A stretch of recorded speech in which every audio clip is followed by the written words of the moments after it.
In Game of Thrones, there are a lot of violent men. Some fight with honor, some fight for power, some fight because they enjoy it, and some fight because violence is the only thing the world ever taught them. That is Sandor Clegane, or better known as the Hound. At first, he looks like a monster. He is brutal, bitter, ugly-tempered, and terrifying. He serves Joffrey. He kills without flinching. He mocks honor. He laughs at knights. He looks exactly like the kind of man you were supposed to hate. But the more time we spend with him, the more complicated he becomes. Because Sandor Clegane is not like his brother, the Mountain. Gregor Clegane is cruelty with no conscience. He is violence with nothing human behind it. Sandor is different.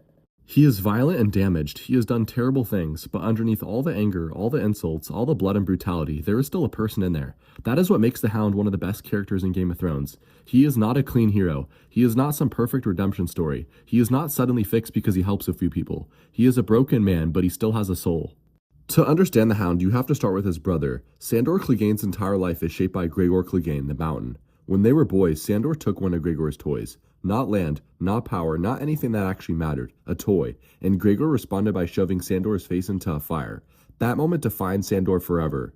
It gives him the scars on his face, but more importantly, it gives him the scars inside his head. His fear of fire is not weakness, it is trauma. Every flame reminds him of the moment his own brother held him down and burned him. And that is also where Sandor's hatred of knights comes from, because Gregor becomes a knight.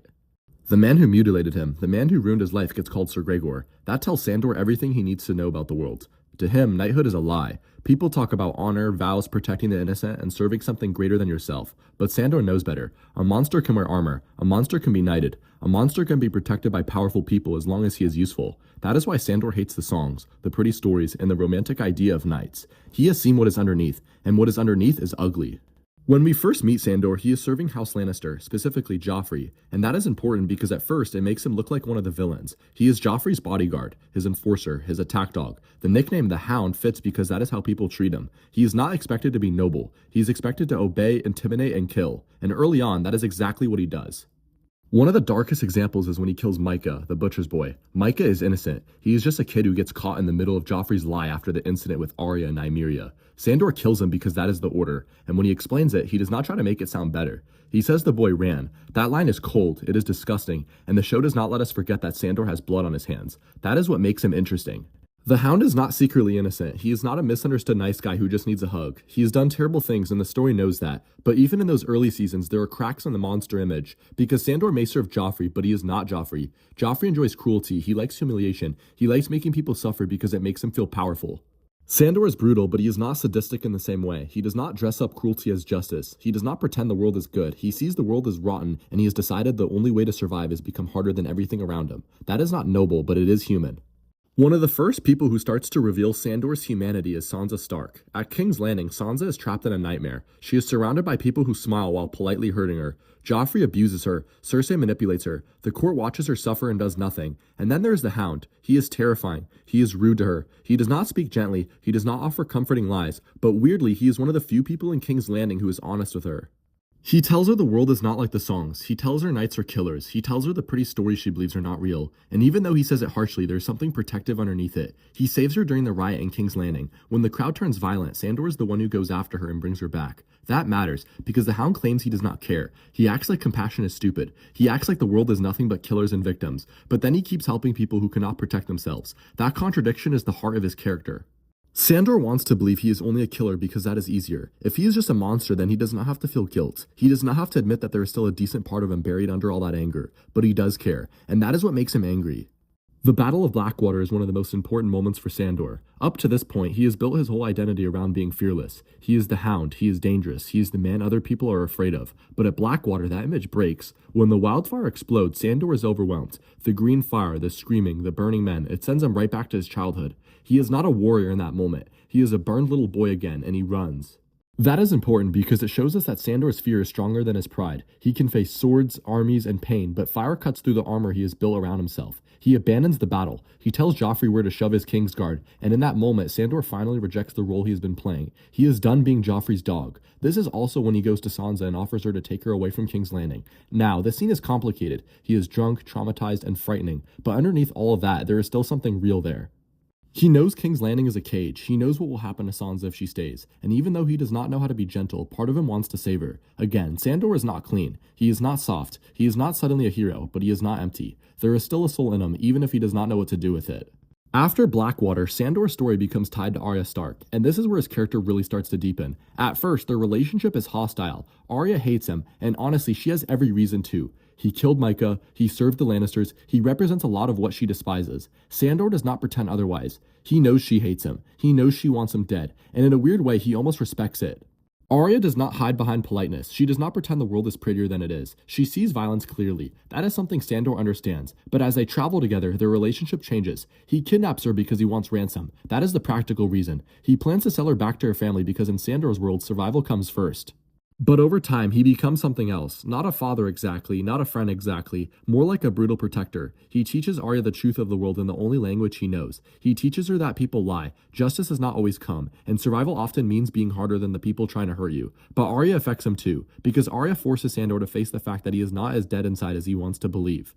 He protects her when he does not have to, he feeds her, he keeps her alive, he gets angry when people hurt the weak, and even though he would never admit it, he starts caring what happens to her. That is why their scenes work so well. Arya is becoming more violent, and Sandor is already what violence can turn someone into, but instead of pushing her fully into darkness, he becomes a warning. He shows her where that road leads.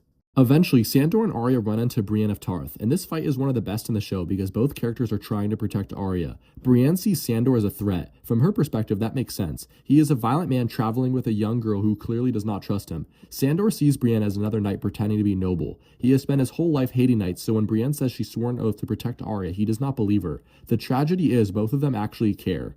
Brienne is genuinely honorable. Sandor is genuinely protecting Arya even if he is doing it in his own broken way. And then they fight. It is ugly, brutal, and desperate. Not a clean duel, not elegant swordplay. Just two damaged people beating each other bloody because neither one trusts the other with Arya's life. Sandor loses, and when Arya finds him dying, the moment is cold but perfect. He begs her to kill him.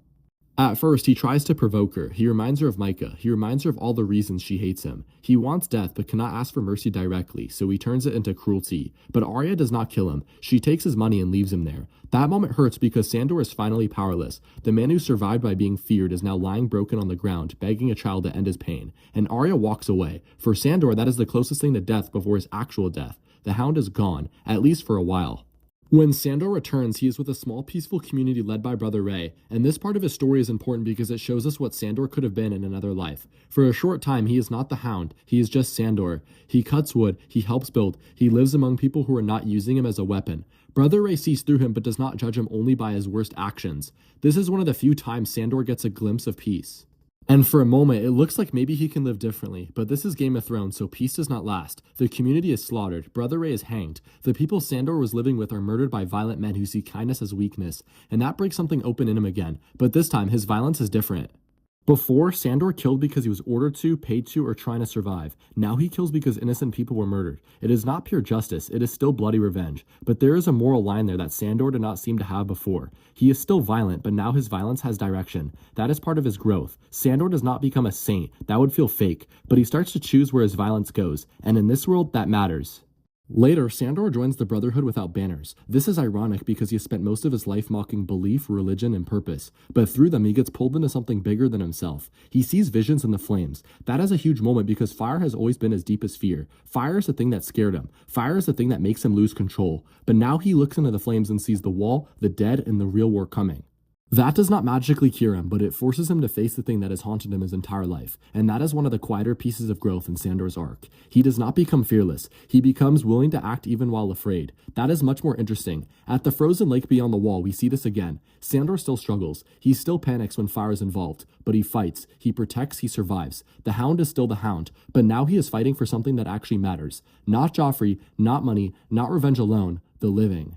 When Sandor and Arya reunite later, their relationship feels different. They are not exactly warm. That would not fit either of them. They insult each other. They keep their distance. They act like they do not care, but they do. Arya has changed. She is colder now, more dangerous, more focused on death. In some ways, she has become the kind of person Sandor warned her about, and Sandor sees it. That is why their final scenes together matter so much. When they go to King's Landing, both of them are chasing revenge. Arya wants Cersei, Sandor wants Gregor. But when the Red Keep starts collapsing, Sandor stops Arya. He tells her to leave, and this might be the most important thing he has ever done for her. He knows what revenge has done to him. He knows that chasing his brother has consumed his entire life. He knows he is not walking away from this, but Arya still can. So he tells her, basically, do not become me. That is the moment Sandor becomes more than her protector. He becomes her warning. He saves Arya by not killing someone for her, but by convincing her to live. And for a man like Sandor Clegane, that is a massive act of love, even if he would never call it that. Then Sandor finally faces Gregor. This is the fight people have been waiting for since the beginning. The Hound versus the Mountain. But the emotional core of the fight is not just two big warriors fight. It is Sandor facing the source of his trauma. Gregor is the reason Sandor's face is burned. He is the reason Sandor hates fire. He is the reason Sandor hates knights. He is the monster who shaped his entire life.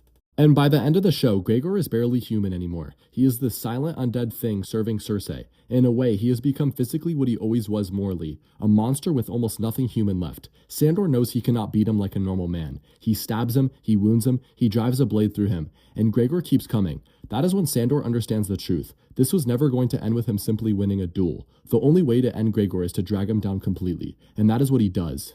He tackles the mountain through the wall and they fall into the fire below. That ending is brutal, but it fits. Fire is where Sandor's nightmare began. Fire is what his brother used to destroy him, and fire is where their story ends. Sandor dies facing the monster who haunted him his entire life. Is it a happy ending? No, but for Sandor it is an ending that makes sense. He saves Arya from revenge, then gives himself to the revenge he knows he cannot escape. That is tragic, but it is also honest. So what makes the Hound such a great character? It is not that he becomes good in some clean, simple way. He does not. Sandor Clegane is violent, angry, and cruel at times. He killed innocent people, and the story never lets him fully escape that. But he was never empty. That is the difference between him and the Mountain. Gregor is violence with nothing human behind it. Sandor's violence comes from pain, fear, and a lifetime of being taught that brutality is the only way to survive. But underneath all that, there is still a person there. You see it when he protects Sansa. You see it in the strange bond he builds with Arya. And you see it most clearly in King's Landing when he tells Arya to leave. He knows revenge has already consumed him, but it does not have to consume her. So he gives Arya the chance no one gave him, a chance to walk away before she becomes the monster. That is why his story works. The Hound never becomes a perfect hero. He would hate that anyway. But by the end, Sandor Clegane proves that being broken does not mean being gone. He is brutal, he is damaged, but he still has a soul. And that is my character analysis of Sandor Clegane the Hound. But what do you think? Did the Hound have one of the best character arcs in Game of Thrones? And was his ending with the Mountain the right ending for his character? Because I think his ending is one of the few endings in Season 8 that actually worked. But let me know in the comments what you think. And if you enjoyed this breakdown, make sure to like the video and subscribe for more Game of Thrones character analysis and rewrite videos. And I'll see you in the next one.